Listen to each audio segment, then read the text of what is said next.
If you love Clivias, then there's a guy you'll want to meet. 326, so that's 4 flowers. He's made a name for himself breeding unique hybrids that are in demand around the country. And you want to do the reverse cross. Y1. I've come to meet the gentle gardening giant, Peter Hay. They call him the king of the Clivias because of the extraordinary things he's achieved with these stunning plants. I've met Peter before at plant shows, but this is my first visit to his self-designed and built Clivia nursery in Wedderburn, south of Sydney. And look who I find pottering around. Peter. G'day, Costa. Good to see you, mate. Fantastic. So this is your plant cave? Made with blood, sweat and tears. Now, the big question. Yep. Clivias. No. It's Clivias. Really? Yeah, Clive named after Lady Clive, the Duchess of Northumberland. Ah, all right. I don't think it matters because you know what you're talking about. I know what I'm talking about. It's a plant that we both know and love. Oh, well, can we go and meet the family? Absolutely, come on. Clivias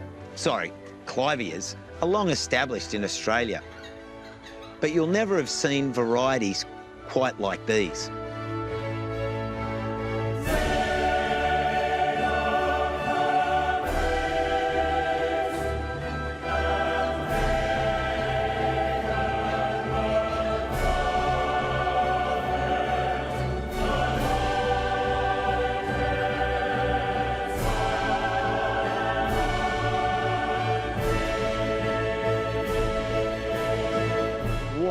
Look at this, your playground. What do you reckon, mate? Oh. Pretty good. Oh, there's so much to see here. I don't know where to start. Is that a green Clivia? That surely is. You're kidding. It's ground zero of an exceptional plant breeding enterprise. And being the king means Peter gets to choose favourites.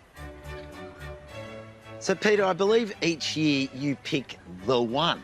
What's that all about? Okay, what I'm looking for is the most outstanding plant of the year, something that has punch, something that has the best breeding potential. For instance, it's a multipetal. I think it's going to be the one this year. It's the first one where I've got a versicolor, or a Picotee, where you've got a light centre with splashes around the outside. The one. The one. There's another one over here too. I can't help it. I'm sorry, Costa. This is, I love it, mate. It's music to my ears. He's on fire. No, come on, have a look. Have a look at this. This is really good. So many of Peter's plants are brand new developments. In full bloom, there's not much can touch them. And he's also working on dwarf varieties as houseplants. Question is, why Clivias? I mean, they're often seen as just a bit of a filler in a troublesome, shady area, but why did you just embrace them so much? Hardy. I think I learnt that in my landscape days. You can't kill them. You could slash them with a tractor. They'll come back up again. Frost will burn them off. The sun will burn them off. They'll keep on coming back. They're low maintenance and they're tough. I'll show you some more down here. You're like a mad professor. What are you doing all this for? Well, I've had a dream. It's always been a dream since the early days of producing something for Australian horticulture, something unique. So what are the key elements you're looking for? Engine room, number one. We've got to have a V8 to power it because it takes lots of power to produce the pigments. Then we want the flower high and centrally positioned. I'm looking for thicker, waxier petals. Now, just reach and feel that. To feel the texture of those petals. Oh, yeah, they're solid. That's it. The grandmother plant from this, it had thick petals. And I thought, maybe that's something we can bring in, we can inherit, and there it is. So you're just constantly crossing and working and watching what's going on and... No, not necessarily, because what we have to do is if we keep on crossing back with the same material, we bring in errors as well as the good points. So what we have to do is bring in hybrid vigour. So we're running parallels. So if we bring in two lines and we join them together, and then that sort of gives us the genetic strength. So where does your breeding plan start? I think it's important to consider what the objective is. What I like about this is you can see the green tips to it. I'd love for this to inherit that mark, You're pollinating the plant. doing the jobs of the birds or the bees. Do you want to have a go with this? I'll show you Yeah. how it's done. The first thing we've got to do is we've got to write up the berry parent. So this is the pedigree. This is what it's all about. Oh, look at that. That's an authentic pollination book. I like that. Okay, VT23, number 1. And in this case, it's going to be 14-80. So identify the flower we're going to pollinate. And this one's receptive. So they're nice and bright. You can see how they're nice and light and fluffy. Yeah. So we need fresh pollen from here. Oh. Okay, that's not easy to do. I want you to dab, dab, dab, dab, dab. 5,000 or 6,000 pollen grains, possibly more. Wow. Lots. Yeah, that's the guy there. Oh, I just got some in my mouth there as I start. Yeah, look, it's all floating. That's amazing. Give it to me. Thanks, mate. I walk it like an insect has picked up the pollen on the flower and I dab. Oh, just dab, dab, dab, dab. You can see it. It's fluffing around the place. It's going everywhere. Okay, done. Then we go to the next one. Successful pollination results in the plant producing large berries, which are spectacular themselves. The seeds inside require gentle handling. Peter's secret recipe for successful germination is a warm, protected spot on top of damp sphagnum moss and a little phosphoric acid. The plant tag. Oh, look at that. Look at the babies. Yeah. You can see how the roots are starting to go down. These were planted in here about 3 to 4 weeks ago, so they're already germinating.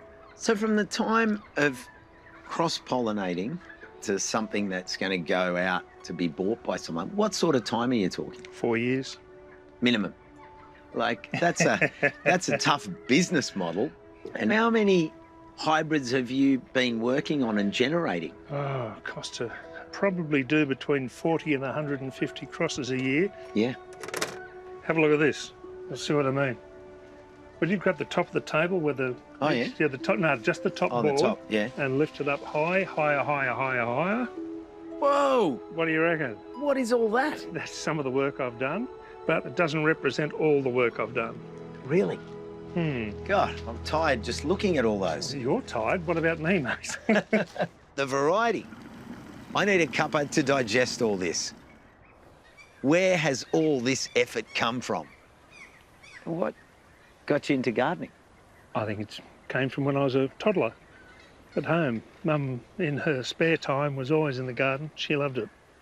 She had a good eye for colour and form and shape, and I basically remember a double-headed Iceland poppy.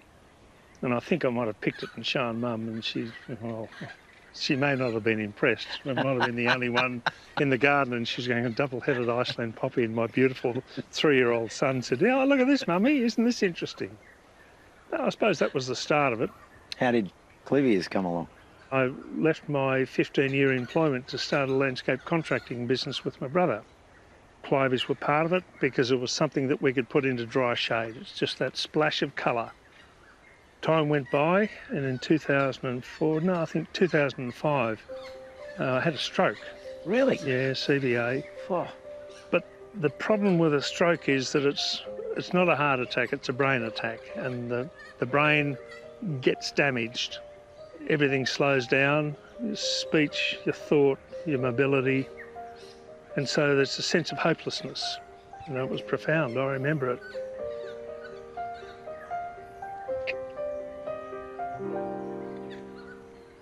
And then part of the healing process is to get your brain back into gear.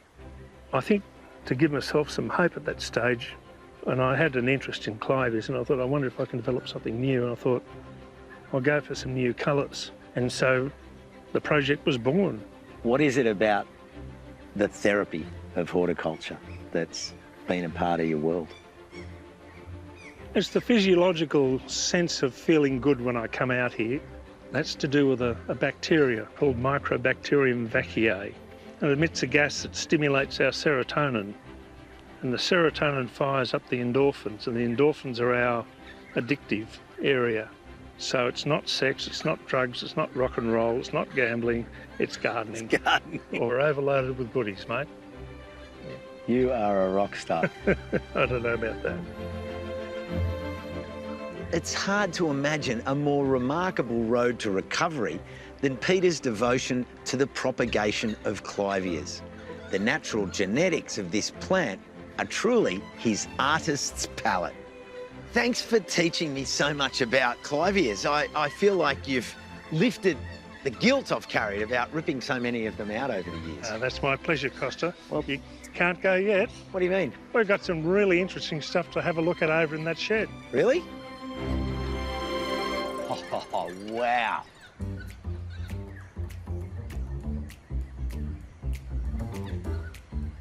Most of these beauties I've only seen at rare plant shows. Things like Epiphyllum curly sue, Euphorbia flanaganii, and Ligularia. Look at the detail in these different plants. Everywhere I look, there's something different. How'd you get into this? Once you're interested in one genus, Costa, then you become more and more interested in the way it goes. Look at the speckles of sunlight coming through the foliage. Yeah. As if it's a tree above. Yeah, exactly. Yeah, really pretty. Peter, I'm running out of battery because there is so much quirky, kooky kind of stuff. Forest lily, Veltheimia bracteata, the Bicolour, and a variegated lemon flame.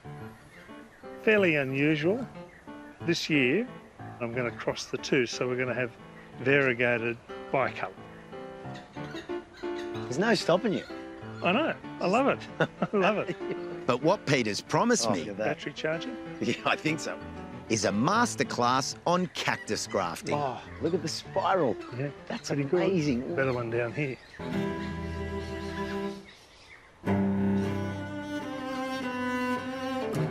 You've got such a range of cacti, all different shapes and sizes. What's the trick for grafting them? It's pretty straightforward, very interesting, very satisfying. This one's ready to go. Yeah. Would you like to see one? Yeah, I'd love to. Okay, let's do it. Take it right. If you're going to try it at home, wait for the warmer months.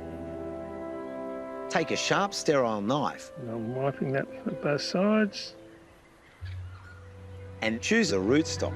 Okay, so what I've got to do is I've got a slight slicing action. Like any grafting, your rootstock cactus wants to be something hardy and dependable. Leave it in place. When they're cut, keep them covered to keep bacteria out. Choose a scion that you'll graft onto the rootstock, something fun. There we go. And make a cut through the scion that, as closely as possible, matches the one on the rootstock. And we leave that in place. A flat cut is fine. Slide off. And then put it on. And what I do is fairly important is to squeeze it down a bit. Yeah. The secret is try and keep the pressure even. Peter uses old pressure stockings to secure the plants together gently but firmly to the spikes. Right, so job's done. To help the graft succeed, keep the plant out of the weather and give it more than the usual water. If compatible and well secured, the cacti will graft firmly and thrive, just like Peter's. It's inspiring to meet a gardener who takes on and accomplishes so much.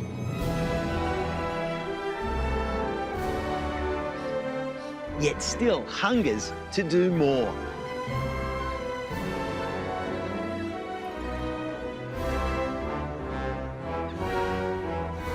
All gardeners know being around plants is a rich and rewarding experience. And you don't need to engage as deeply as Peter does. But when you do, you'll open up worlds within worlds, and you won't look back.